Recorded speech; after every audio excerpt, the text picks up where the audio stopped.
Très bien. Pendant que les enfants vont rejoindre la classe, nous allons chercher nos Bibles. Merci à Frère Jalmi qui nous a dirigé dans la prière. Merci aussi à Frère Angelo qui nous a dirigé dans la prière et Jalmi qui nous a dirigé dans le cantique. C'est un grand matin, comme le premier jour de la semaine. L'église est réunie. Et nous commençons d'abord par l'enseignement de la parole. Et dans très peu de temps, nous allons passer dans le culte d'adoration de ce matin. Alors, soyez tous bienvenus. Et dans la paix du Seigneur Jésus, nous allons examiner les Écritures. Alors, le premier texte, c'est dans 1 Thessaloniciens, notre texte de base. Nous allons aller les regarder ensemble.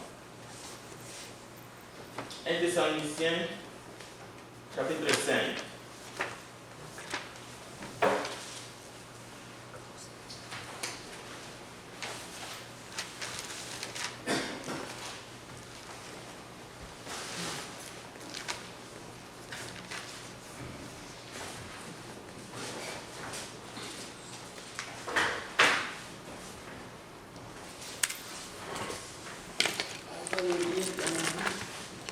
Si vous avez trouvé 1 Thessaloniciens 5, on peut commencer la lecture.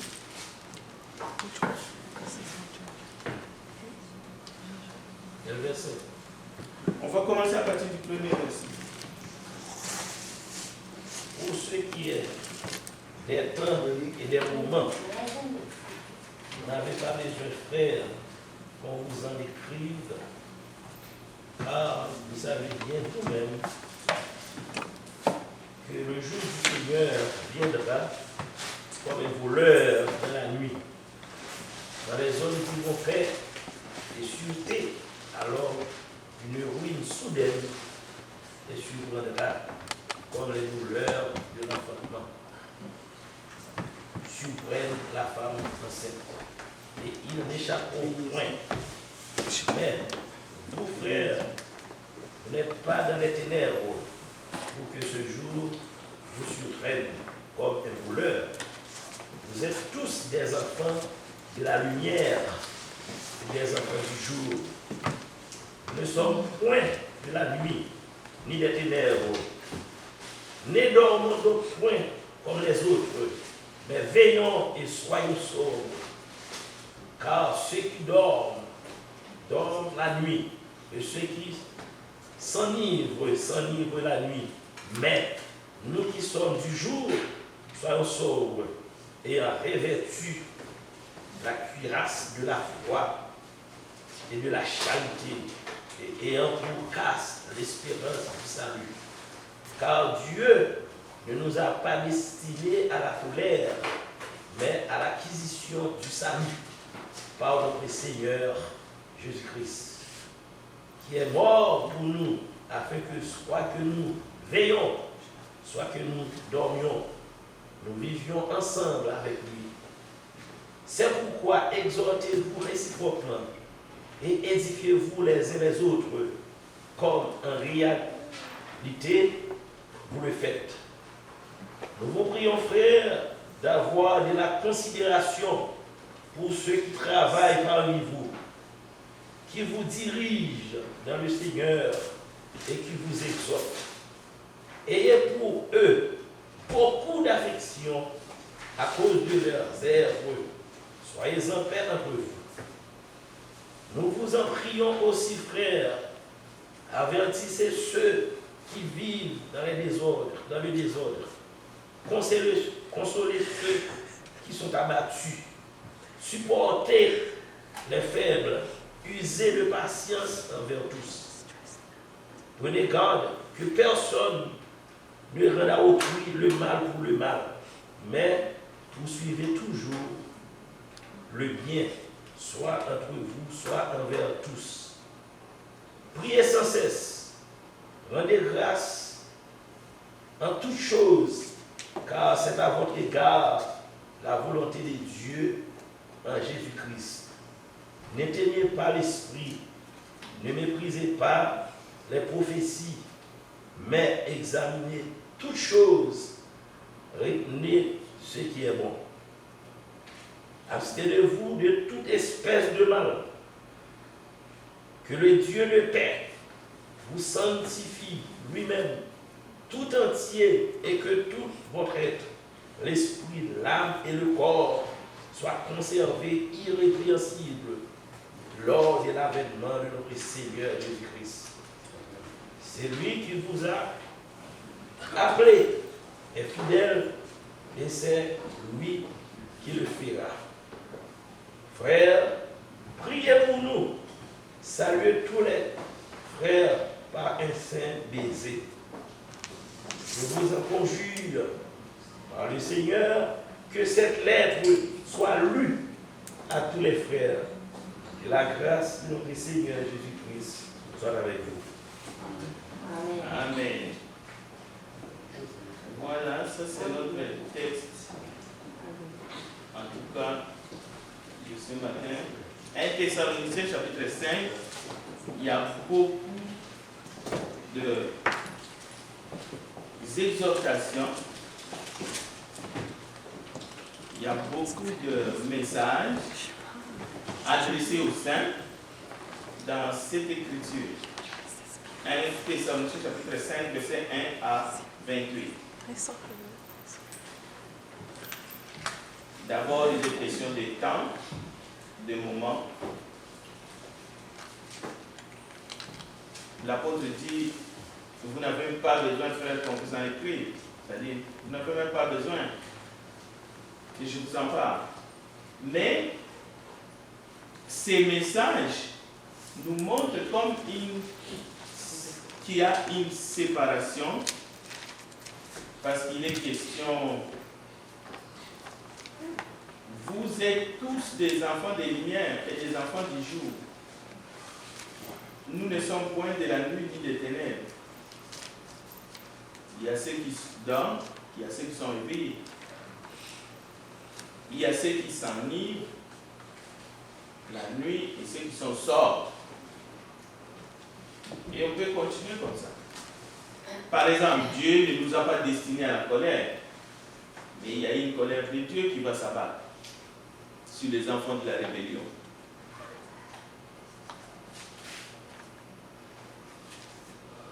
Exhortez-vous réciproquement.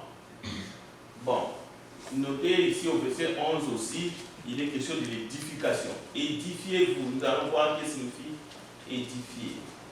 Édifiez-vous les uns les autres, comme en réalité vous les faites. Et il y a des exhortations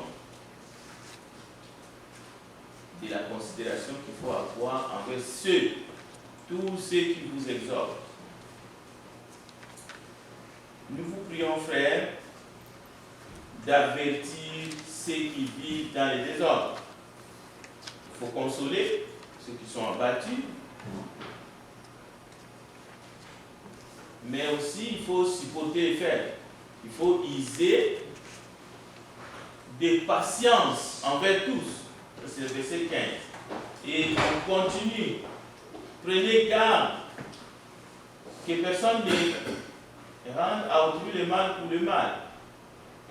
Mais il est question, il faut poursuivre le bien, soit entre vous, soit envers tous. Et à partir du verset 19, nous allons voir dans la partie message de ce matin, ne méprisez pas, rendez grâce à toutes choses, car c'est votre égard à la volonté de Dieu en Jésus-Christ. Donc, à partir du verset 19, ce sera dans la partie message, parce qu'il est question de n'éteignez pas l'esprit, ne méprisez pas les prophéties, mais examinez toutes choses, retenez ce qui est bon.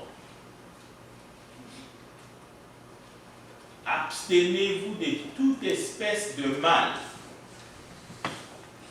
et que le Dieu de paix vous sanctifie lui-même, Donc ce n'est pas une entreprise qui est démesurée, qui est en dehors de notre portée. Pourquoi? Parce qu'il est dit clairement, c'est lui qui vous a appelé est fidèle. C'est lui qui vous a appelé. Et nous verrons aussi c'est quel type d'appel. C'est quel type d'appel dont il est question.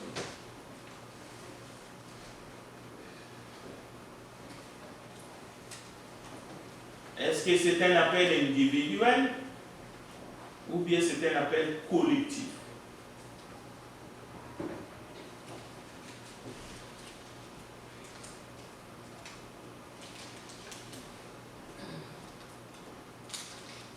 La prière est toujours au centre de la vie chrétienne. En toute chose, il faut prier. Frères, priez pour nous. Verset 25. Saluez tous les frères par un saint baiser. Je vous conjure par le Seigneur que cette lettre soit lue à tous les frères. Donc l'importance de la lettre aux Thessaloniciens. Pas seulement de ces chapitres que nous allons essayer de traiter en long et en large ce matin, mais c'est toute la lettre. Donc on peut vraiment même commencer à lire l'épître aux Thessaloniciens à partir du chapitre 1er jusqu'à la fin. Et ce n'est pas un livre qui est long. Ce n'est pas une lettre qui est longue. Que la grâce de notre Seigneur Jésus-Christ soit avec vous. Bon, on parle souvent de nos jours des rapprochements, pas seulement entre les humains, entre les nations, entre les peuples, entre les cultures, entre les civilisations. Mais on parle aussi du rapprochement entre les croyances, entre les religions. On parle beaucoup. Bon, ce n'est pas que le média en parle beaucoup. Non. Dans notre cœur, il se pourrait que nous y pensons de temps en temps. Et une des raisons pourquoi ça nous vient souvent à l'esprit, c'est la question de savoir est-ce que nous sommes les seuls détenteurs de la vérité? Est-ce que tous les autres ne sont pas dans la vérité? Ne sont-ils pas dans la vérité? Ne sommes-nous pas peut-être nous-mêmes en train de nous égarer? Il y en a qui se posent des questions. Alors c'est pour cela, quand nous attendons du rapprochement entre les religions, entre les différentes foi, entre les différentes doctrines, en quoi pensons-nous réellement? Est-ce que c'est une bonne démarche déjà à faire? Vous pouvez vous exprimer librement. Est-ce que c'est une préoccupation majeure? Est-ce que ça fait partie de la mission que Dieu nous a confiée? De rapprocher les religions, de rapprocher les croyances, de chercher à trouver un consensus entre les différentes professions de foi. Est-ce que Dieu nous a demandé de faire ce travail? Bon. On entend souvent aussi qu'il faut fermer les yeux sur les choses qui divisent. Et il faut déjà trouver ces choses qui divisent. Il faut les savoir, il faut les connaître. Il faut fermer les yeux sur les choses qui divisent et chercher celles qui rapprochent dans le domaine de spiritualité, dans le domaine de religion.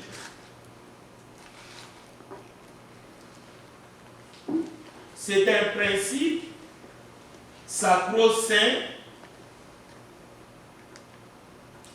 qui a pour but de trouver l'unité dans les différentes doctrines.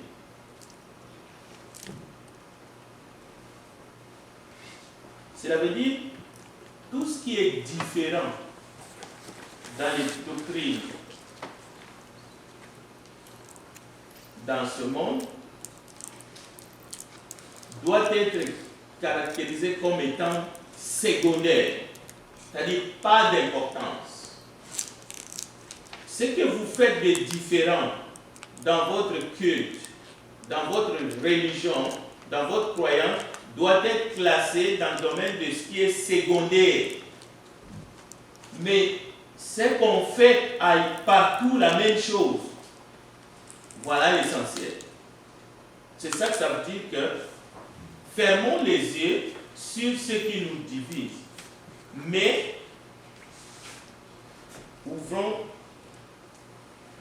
utilisons ce qui nous rapproche pour former notre unité. Prenons un exemple. Dans toutes les croyances qui acceptent que Dieu est le Créateur, donc, on peut bâtir l'unité là-dessus.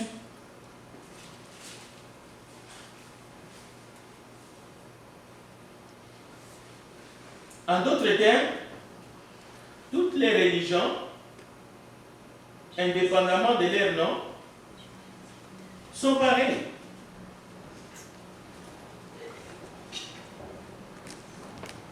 Pourquoi? Parce que il n'y a qu'une chose qui est essentielle. C'est la foi. Ou le nom de Jésus. Comme Emmanuel. Alors ce qui est essentiel, c'est la foi. Comme partout on parle de la foi, donc nous sommes tous pareils. Nous pouvons dire que nous sommes unis. Que nous sommes tous des enfants de lumière. Comme nous venons de lire dans 1 Thessaloniciens chapitre 5. Est-ce que c'est ça que vous avez compris? Quand vous avez lu 1 Thessaloniciens, c'est ça? À mon avis, je pense que quand l'apôtre Paul disait que observer toutes choses, mais retenez ce qui est bon. Mais est-ce qu'elle parle là d'une façon générale à travers toutes les religions? Parce que quand nous lisons déjà 9, la Bible nous disait que nous ne devons pas aller au-delà de la doctrine de notre Seigneur Jésus. Mais il y avait un commun entre les religions, c'est notre Seigneur Jésus-Christ. Est-ce qu'on peut dire les autres choses, on peut les considérer comme des anges olivers, comme des licornes? Non. Parce que ce matin, je viens ici, j'ai déjà en tête qu'il y a des points qu'on devait respecter dans ces services. Cependant, dans les religions, on ne respectait pas. Bon. Est-ce qu'on pouvait à travers là faire l'unité avec eux? Parce que dans Jean 17, Jésus-Christ, avant son départ pour retourner vers son Père, il a fait une prière d'intercession pour que ses disciples vivent dans l'unité. Bien. On va trouver, je vais vous donner quelques exemples des infidélités connues aux yeux aussi de tous. Et nous allons débattre pour savoir si il peut y avoir une quelconque unité de l'esprit interreligieux. Mais avant d'aller là, je vais essayer de répondre à la question de Frère Manuel. Bon, la lettre de Paul aux chrétiens de Thessalonique, c'est une lettre qui est envoyée aux saints, à l'Église, aux membres du corps du Christ, l'Église que Jésus a bâtie. Ce n'est pas une lettre déjà interreligieuse. L'interpréter comme les dénominateurs communs de toutes les religions. Non. Ça a été envoyé à une église unique, celle que Jésus a bâtie. Bon, mais on peut prendre la mesure pour dire, écoutez, si dans les églises locales qui étaient éparpillées au Moyen-Orient, c'est-à-dire que les églises que Paul a aidées pour réunir les chrétiens et les mettre ensemble, il y avait une église aussi qui était à Jérusalem, où il y avait Jacques, Pierre et Jean, qui étaient des anciens. Il y avait l'église à Troas, et ainsi de suite, que les disciples de Jésus ont établi. Si déjà dans ces assemblées locales, une lettre telle que 1 Thessaloniciens chapitre 5 leur est envoyée, cela veut dire qu'il y avait des tendances à cause des différences de culture, ainsi de suite. Parce qu'on sait dans 1 Corinthiens 5, moi je suis de Paul, moi je suis d'Apollos, moi je suis de Céphas.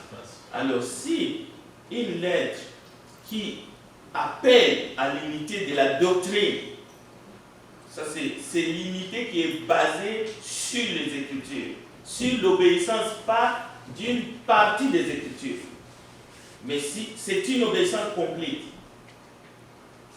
une soumission à Christ.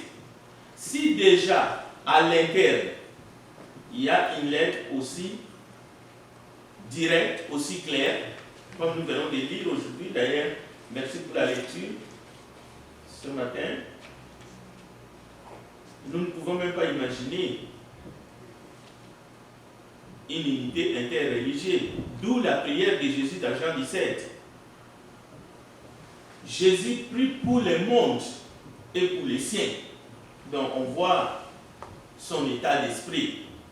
Il dit, je ne prie pas seulement pour eux, mais pour ceux qui croiront à leur prédication, au message qu'ils vont apporter au monde. Cela veut dire, l'intention du Seigneur, c'est que tous soient sauvés, parviennent à la connaissance de la vérité. Mais non, cet esprit œcuménique qui consiste à regrouper les religions, les croyantes, et à dire le nom de Jésus, c'est ça l'essentiel, ou tout simplement c'est la foi qui est essentielle. Toutes les autres choses qui nous divisent ou qui nous différencient, on va dire que c'est secondaire. Donc ce n'est pas le cas, surtout si on se base. Alors, prenons quelques exemples pour voir dans l'histoire des religions. Nous allons prendre des exemples clairs et après on peut se poser des questions. Est-ce que malgré ces exemples, peut-on évoquer une unité de foi ou une même église au nom de Jésus-Christ? Parce que le nom de Jésus-Christ est cité partout. Ou bien parce qu'on retrouve des éléments similaires par-ci, par-là, un peu partout. Peut-on faire, comme j'ai dit dans cette introduction, écoutez, fermons les yeux sur ce qui nous divise, mais unissons-nous sur le principe qui nous rassemble. Alors, le premier point, par exemple, que je vais toucher ici, c'est le célibat dans les clergés. Prenez 1 Corinthiens chapitre 9, verset 5. Le célibat dans les clergés, il ne faut pas viser une seule organisation. Parce qu'il est possible de trouver aussi des célibataires qui font office des anciens, qui jouent le rôle de pasteur, ils ne sont pas mariés,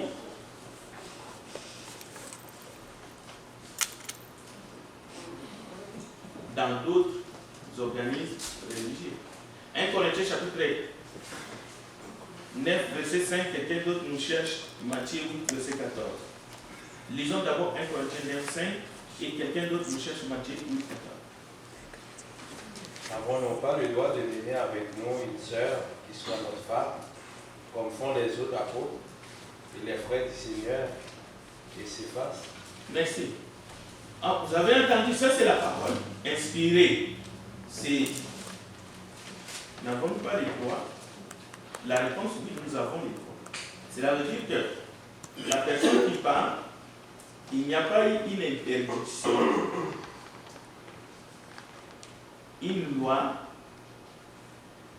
de l'Église qui interdisait à Paul de prendre une sœur dans l'assemblée comme femme.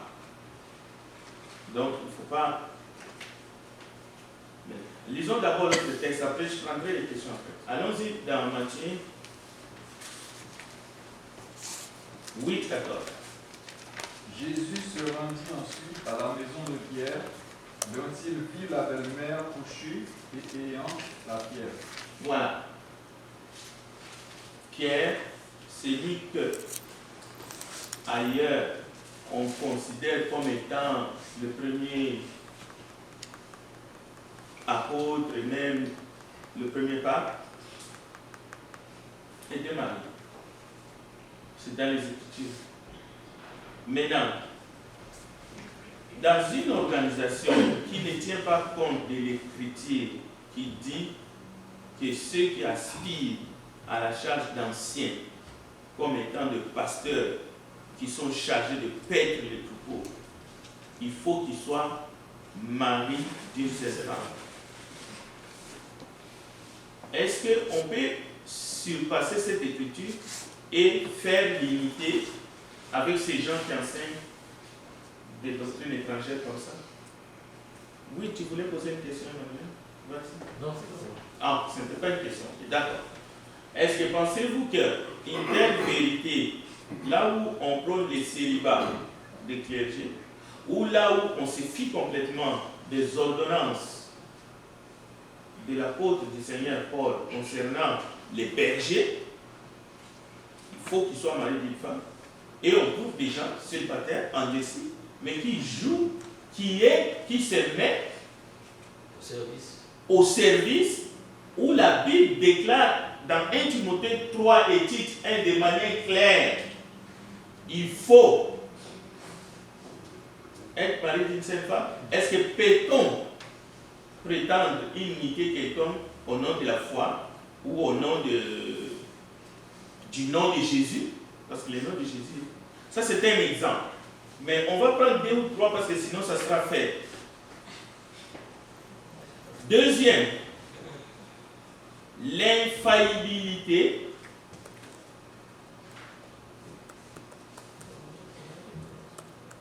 d'un conducteur, d'un dirigeant et finalement du pape. L'infaillibilité. Encore une fois, ne visez pas un organisme. Parce que même chez ceux-là qui se disent protestants ou quoi que ce soit, même si ce n'est pas écrit noir sur blanc que les conducteurs sont infaillibles, mais cette conception est là. Cela veut dire les dirigeants numéro 1, qu'on peut appeler pasteur, prophète, bishop, tout ce que vous voulez, on n'a pas le droit de les remettre en question. C'est-à-dire, les jours que tu le remets en question, tu prends encore. Tu vas fouiller toi-même. Parce que c'est dangereux. Tu peux être traité de sorcier. Parce que tu l'as remis en question. Il peut utiliser tout et tout le monde peut se mettre contre toi. Cela veut dire l'infaillibilité du pape. Il ne faut pas penser que c'est seulement cet homme-là qui a été déclaré infaillible parce que c'est écrit noir sur blanc. Non, il y a des petits papes. Mais partout, dans toutes les organisations. Ils sont intouchables. Au fait, on a changé seulement les mots infaillibles, par exemple par ouin. C'était ouin. Cela veut dire, si tu fais gaffe, au fait, tu es frappé instantanément. Et d'ailleurs, on peut aller plus loin. On s'agenouille devant eux. On se prosterne devant eux. Ils ont tous les privilèges que les papes ont. Même sinon plus. Parce que le pape, au moins, lui, il a des comptables, il y a des gens qui travaillent, il y a des bureaux, ça gère. Mais eux, il n'y a pas de bureau, il n'y a pas de secrétaire, il n'y a rien. Il est tout simplement intraitable. En fait, c'est de Moïse. Parce que Moïse n'avait pas de bureau. Et lorsque Myriam et Aaron ont essayé de remettre Moïse en cause, vous savez ce qui est arrivé à Myriam. La Bible dit qu'il était blanc de la tête aux pieds. Il a été frappé de lèvres. Alors, il y en a aussi aujourd'hui de ces petits papes-là qui vous disent, attention, je vais te maudire. Alors, ne pensez pas que cette infaillibilité. Bon, maintenant, regardez Matthieu, chapitre 16, verset 23, c'est que l'Écriture déclare. Matthieu 16, 23.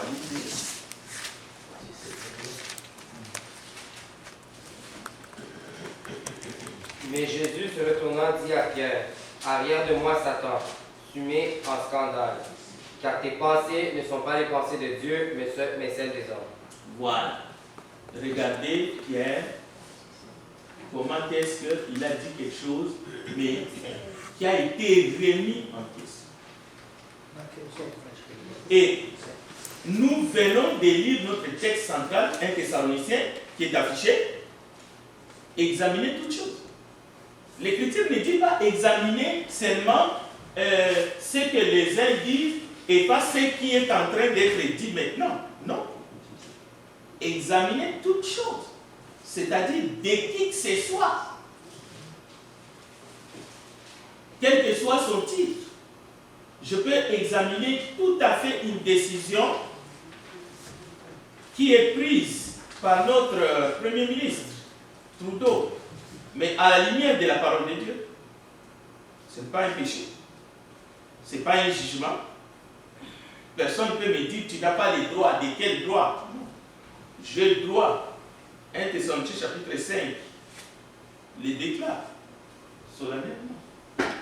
J'ai tout à fait les droits. Je n'ai pas le droit de porter un jugement contre la personne de l'honorable, le Premier ministre, mais ces paroles, son décret. Oui.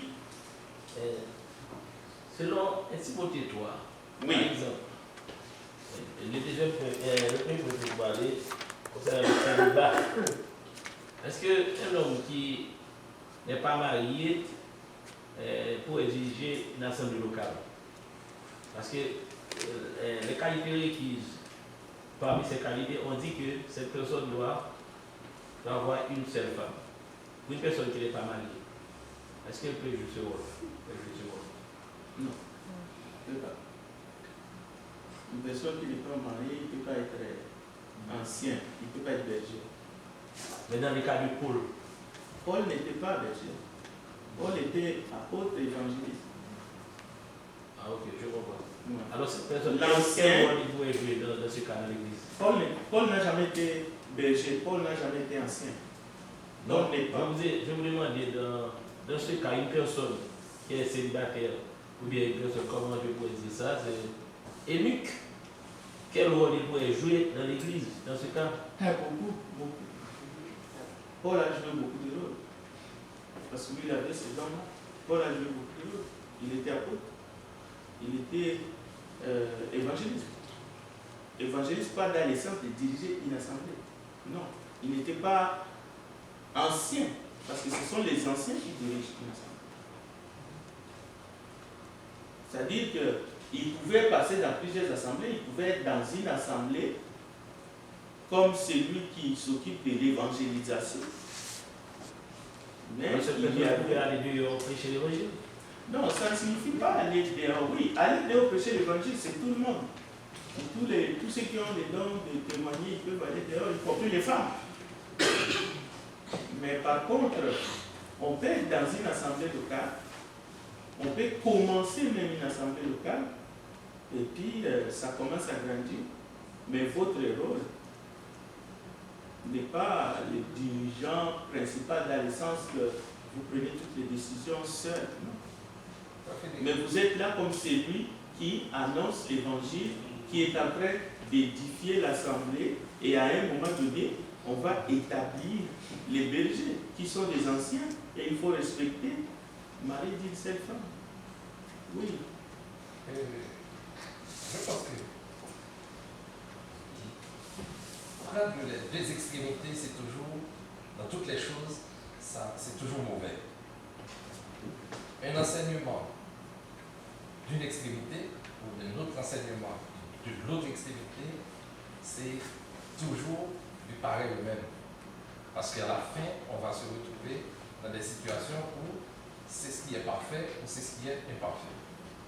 Dans le cas de question de quelqu'un qui dirige l'Église, la Bible, Paul, que ce soit en Timothée ou bien en Tite, définit les qualités requises pour être berger, conseiller, etc. Mais la question de se marier ou ne pas se marier, il y a certaines doctrines qui utilisent le mariage comme un point doctrinal. Est-ce que le mariage c'est un point doctrinal? Ça c'est la première question. Deuxième question. Si quelqu'un n'est pas marié dans le cadre de l'apôtre Paul, et que quel danger court-il s'il aspire ou s'il occupe un poste ou bien une fonction comme ça dans l'Église, si on n'énumère pas les dangers qu'il court, pourquoi le fait qu'il n'est pas marié, c'est un problème ou un péché? Bon, déjà, le mariage dans l'Église, dans la doctrine de Jésus, c'est un peu doctrinal, le mariage. Parce qu'on retrouve dans les qualifications des serviteurs, des dieux ou même des servantes, même concernant le peuple, ça revient toujours, même l'exigence, il faut que ça se fasse dans le Seigneur. C'est déjà, ça introduit un point doctrinal, toutefois que ce soit dans le Seigneur. Maintenant, le fait de ne pas se marier, ce n'est pas un péché. Déjà, ça c'est clair et net. On peut ne pas se marier, mais pas parce qu'on décide comme ça, par un coup de tête, moi, je ne veux pas me marier. C'est un danger. Là, je te rejoins, et un danger de manquer le but. Parce qu'à cause de cette mauvaise décision que tu prends, unilatéralement, tu peux manquer le royaume de Dieu à cause de ça. Parce que tu seras tenté. Et parce que tu ne vas pas résister, tu vas tomber dans le péché, tu peux manquer les ciels. Donc c'est une décision qui est tellement... D'ailleurs, c'est Jésus lui-même qui dit, il y a des cas, comme Emmanuel a dit, des élus. Dans les cas de Paul, il y a des dons. Maintenant, si toi tu n'as pas les dons de célibat, tu dis seulement que tu ne veux pas te marier, ce n'est pas un péché. Tu vas aller en enfer. Parce que tu vas tomber dans le péché. Et tu peux tomber dans le péché, pas seulement en action, même dans tes pensées. C'est dangereux. Oui, je suis tout à fait d'accord avec toi. Alors, mais excusez-moi, est-ce que tu peux nous dire c'est quoi un point doctrinal? Mais un point doctrinal, c'est un point où on a une directive, on a un commandement dans la Bible. Il y a un commandement dans la Bible qui dit, les gens, je veux qu'ils se marient. Parce que si on qui dirigent bien les enfants. Si on manque à un point doctrinal, là, vous courez le risque de vous perdre. Ah oui, le risque de se perdre lorsqu'on ne se marie pas par une décision personnelle, individuelle est là. C'est ce que je viens de dire. C'est un point doctrinal que de ne pas être berger si on n'est pas encore marié.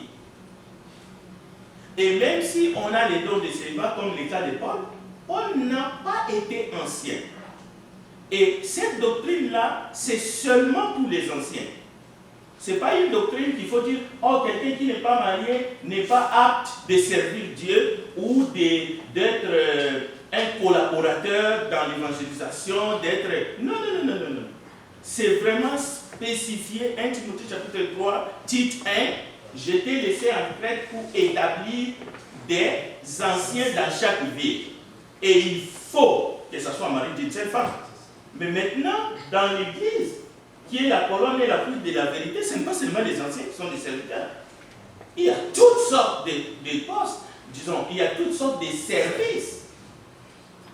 Mais pour les anciens et les diacres, il faut être marié d'une seule femme. On ne peut pas diluer ça.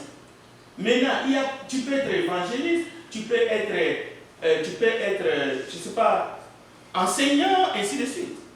Maintenant, le risque de commettre un péché est tout à fait à la même probabilité pour celui qui est marié et celui qui n'est pas marié.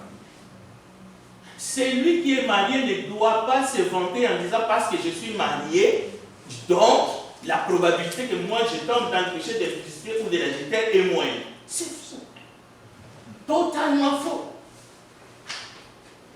Parce que, avec mes yeux, je cours le même risque qu'un célibataire qui peut pécher de la même façon que moi avec mes yeux. Vous pouvez trouver un homme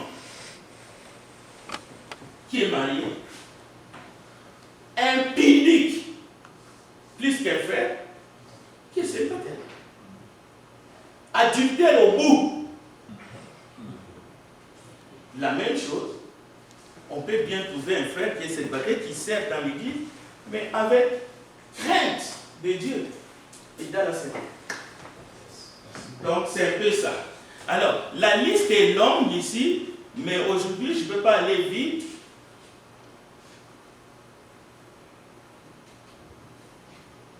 Je pouvais aussi, par exemple, parler des guerres, mais des guerres interreligieuses, là, qu'on appelle les croisades. Vous avez entendu parler de l'Inquisition. C'est-à-dire, ceux qui n'ont pas la même foi que nous ne méritent pas de vie. On peut trouver ça dans certaines religions. Ça existait et ça existe encore. Est-ce qu'au nom d'une seule foi, au nom de la croyance de la création, au nom que nous adorons le même Dieu, peut-on chercher une unité de foi? Question. On peut s'interroger. Et là, je peux vous donner des passages bibliques. Je peux vous donner par exemple Matthieu 26, verset 52. On va lire, c'est notre dernier texte. Avec ces trois exemples, on va s'arrêter là pour nous. Matthieu 26, verset 52. Parce que le piège, c'est de dire quoi? Il y a des chrétiens partout. Hein? Écoutez, Matthieu 26, verset 52. Écoutez. Lisez. Lisez, on va faire. Alors Jésus lui dit, remets ton épée à sa place, à tous ceux qui prendront l'épée et pourront par l'épée. Voilà. Jésus lui dit, arrête, remets ton épée. Celui qui prendra l'épée, qui ira par l'épée. Ça, c'est les paroles du Seigneur. Alors, frères et sœurs, aujourd'hui, il y a toutes sortes de croyances. Je sais que même au sein des églises du Christ, il y a eu ces débats. Il y en a qui soutiennent l'idée que il faut que l'Église enseigne qu'on doit, au nom du Seigneur Jésus, aller au combat, porter les armes pour défendre la patrie à cause des idéologies politiques ou parce qu'on veut agrandir notre territoire, ainsi de suite, ou parce qu'on veut le bien de notre peuple. La question, c'est pas est-ce bien ou est-ce mal.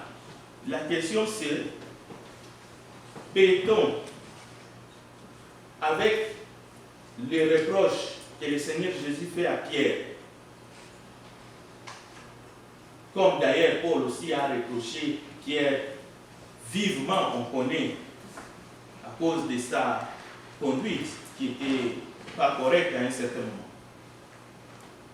C'est Jésus lui-même qui est venu ici, de se faire arrêter. Et Pierre veut seulement défendre son maître. Mais Jésus nous sort un principe. Et Jésus ne dit même pas que ce principe-là, c'est pour les chrétiens et pas pour les non-chrétiens. Il dit seulement, quiconque prendra l'épée périra par l'épée. On peut toujours se défendre, hein. On peut faire comme on veut. Pierre a fait ce qu'il voulait. Mais Jésus nous a démontré sa doctrine. Il a ramassé l'oreille, il a remis en place. Maintenant, je ne vous dis pas ce que vous devez faire si quelqu'un vient, il fait irruption dans votre salon et puis il menace vos enfants et votre épouse. Je ne suis pas en train de vous donner une ligne de conduite. Non. Vous allez réagir comme vous allez réagir. Mes paroles sont fermes. Mais je suis en train de vous dire, voici ce que Jésus enseigne. Maintenant, ceux qui enseignent différemment, peut-on avoir une unité des doctrines, une unité des foi avec eux? C'est seulement ça que je dis. Alors aujourd'hui, on va s'arrêter ici pour réfléchir vraiment sur cette question de l'unité des croyances, mais j'ai d'autres points que je ramènerai plus tard. Peut-être à ce moment-là, nous pouvons aller à la conclusion. C'est très tôt pour s'exprimer. On va terminer par une prière. Prions ensemble. Nous te bénissons, Tante Père, toi qui nous aimes et qui veux que nous puissions marcher selon ta parole, en faisant ta volonté en toutes choses. Bénis ton peuple, aide-nous à être simplement chrétiens et à tenir jusqu'au bout, à rester fidèles, car les jours du jugement s'approchent. Pardonne-nous nos péchés et remplis-nous par ton esprit. C'est au nom de Jésus-Christ que nous avons ainsi prié. Amen. Amen.